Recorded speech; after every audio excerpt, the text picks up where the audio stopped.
What's going on, everyone? So Kyrie Irving is officially a Dallas Maverick, and based on reports, Kyrie Irving's first game should be against the Los Angeles Clippers. So that would be a very interesting matchup.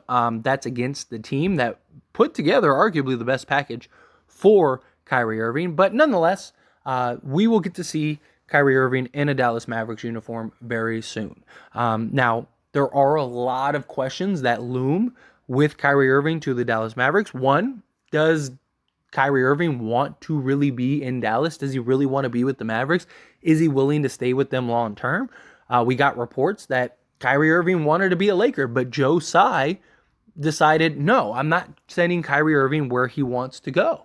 So we're going to send him to the Dallas Mavericks, and he goes to the Dallas Mavericks. So does Kyrie look at this as like, okay, this is a place where I'm going to be all in. It's a place that I want to try to be here for the long haul. I want to win this, that, and the other, right? Also, the question is, as soon as the trade went through, there were several reports that immediately came out that said there's no guarantee that Dallas is going to extend Kyrie Irving. Because Dallas, what they did is they just freed up 34, 35 million in cap space to go get another max player. So with Luka, they could go get another max guy or get, a couple pieces. Maybe they could get like two pieces. So that is something that is very well a looming question. So how does Dallas kind of treat Kyrie? Do they kind of make him feel welcome and kind of make him feel like, hey, this is the place we want you to be for the long term? Or do they kind of look at it as like, okay, let's wait and see, right? Because look, Dallas, this was a great move for the Dallas Mavericks. Big credit to the Dallas Mavericks, right? They got Kyrie Irving for essentially a bag of peanuts. They got him for a 2029 first round pick, which may or may not be anything, but it's so far away, and you got Luka, right? You're focused about right now. Not just that, you trade away a couple seconds. You trade away Spencer Dinwiddie, which they weren't really high on to begin with, and they traded Finney-Smith, which I think is their biggest loss, and we'll touch on that in a minute. But regardless, you didn't really give up much, and you freed cap space. So the way that Dallas could very well be looking at this is like, look, if Kyrie and Luka work and it's great, good, we'll re-sign him, we'll give him the extension, and now, we got two stars to build around. If it doesn't work out, no big deal. Kyrie Irving walks, or maybe they work out a sign and trade or something, whatever, and all is right in the world, and now they have 34 million in cap space.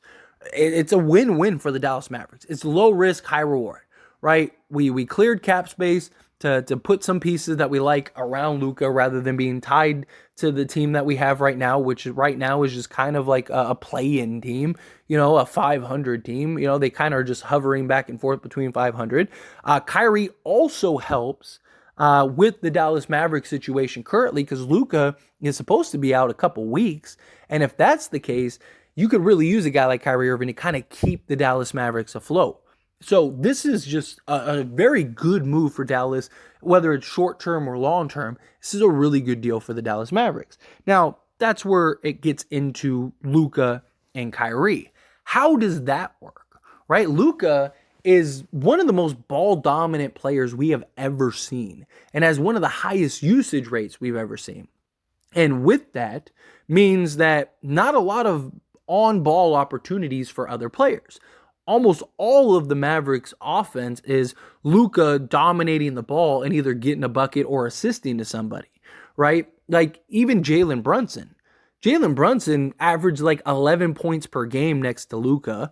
He wasn't anything like really a standout. Like people were like, okay, he's maybe at most a $8 to $10 million guy. And then Luka goes down and Brunson was like, oh no, I'm a 20 point per game guy. Like, watch how good I can be. And he just blossomed. And he had like a 9-game sample size that led to a max contract with the Knicks. And look at what he's doing with the Knicks. He's very good. He's playing very well. Kyrie's averaging, 27 a game is just an incredible talent, right?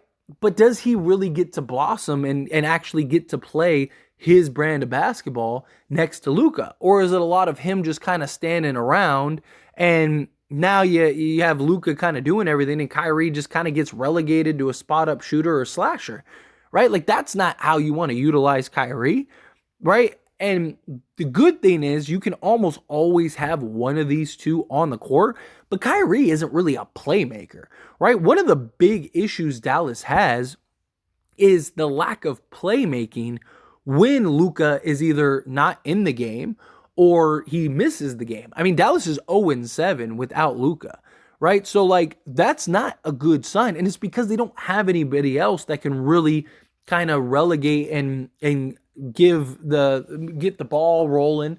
And Kyrie isn't really that guy. Kyrie isn't a point guard that's going to get you 10 assists a game. That's just not who he is. So how does that work? Is he clunky with this team? Defensively, Dallas is going to score a lot of points, right? Dallas is going to put up a lot of points.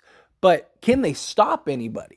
Like, yeah, maybe they put up 120 a game, 130 a game, but if they're giving up 140 or 150, they just traded away their best defensive player in Finney Smith.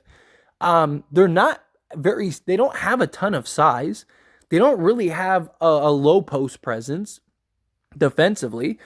Now, they have arguably the worst defensive backcourt in the league. Kyrie isn't a great defender, and Luka is not a great defender. So you have no defense in the backcourt, and you don't really have any defense in the front court. So how do they stop teams? I really don't know how well Luka and Kyrie are going to work. I don't think this is going to go very well. And look, maybe it does, right? Look, I love Luka as a player. I would love to see him thrive. I would love to see him have success.